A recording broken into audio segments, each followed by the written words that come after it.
Hi friends, good evening అండి. మేమైతే ఇప్పుడు స్కూల్ యూనిఫామ్స్ కుట్టడం అయిపోయిందండి. బటన్ కాజాలు వేస్తున్నాం అన్నట్టు.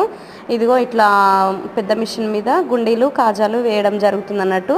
నిజంగా గవర్నమెంట్ అయితే హెల్ప్ చేసింది అని చెప్పొచ్చండి. మహిళలకి ఒక ఉపాధి ఇస్తుంది అని చెప్పుకోవచ్చు. ఇంతకుముందు అయితే ఎవరు కుట్టేదో కూడా మాకు ఏ విషయాలు ఏం తెలియదు, కానీ ఇప్పుడు స్కూల్స్లో కేవలం మహిళలకే ఇవ్వడం అనేది నిజంగా కొంచెం సంతోషకరమైన విషయమే. కాకపోతే కొంచెం మనీ అయితే తక్కువ ఇస్తారండి. 75 రూపాయలకు ఒక డ్రెస్ ఇస్తారు అన్నట్టు. ఇంకా ఈ అమౌంట్ కూడా పెంచితే కూడా ఇంకా హ్యాపీగా ఫీల్ అవుతారు. మహిళలకైతే రేవంత్ రెడ్డి గారైతే ఖచ్చితంగా సహాయం చేస్తుండు అని చెప్పొచ్చండి. నిజంగా మంచి అవకాశాన్ని ఇచ్చినందుకు thank you sir, thank you very much. Money కూడా కొంచెం ఆలోచించి మనీ ఒక్కటి పెంచితే మాకు చక్కని అవకాశం ఇచ్చిరు అని మేము చాలా సంతోషపడతాం అన్నట్టు. మేము తక్కువ మనీకైనా ఎందుకు గుర్తున్నామంటే ఒక ఉపాధి అనేది ఉన్నది కదా, ఎందుకు వదులుకోవాలి, చేసుకుంటే 2 రూపాయలు వస్తాయి, కొన్ని పైసలు వస్తాయి కదా అన్న ఉద్దేశంతో చేసుకుంటున్నాం అన్నట్టు.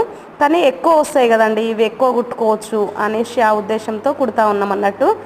రిస్క్ అయినప్పటికి కూడా రిస్క్ తీసుకొని కూడా కుడుతూ ఉన్నాము. ఓకే ఓకే అండి. ఇట్లా మిషన్స్ పైన బటన్స్ వేస్తున్నాం అన్నట్టు. ఈ మిషన్ అయితే నాకు బాగా నచ్చిందండి. అసలు గవర్నమెంట్ ఆఫీస్లో ఇటువంటి మిషన్ పెట్టడం కూడా నాకు హ్యాపీగా అనిపిస్తుంది. కొన్ని ఏరియాస్లో కొన్ని మండలాలలో అయితే లేవు, కానీ ఇక్కడ ఆత్మకూరు మండలంలో మాత్రం ఇట్లా బటన్ కాజా వేసే మిషన్ ఉంది. Okay happy. ఓకే బాయ్ అండి.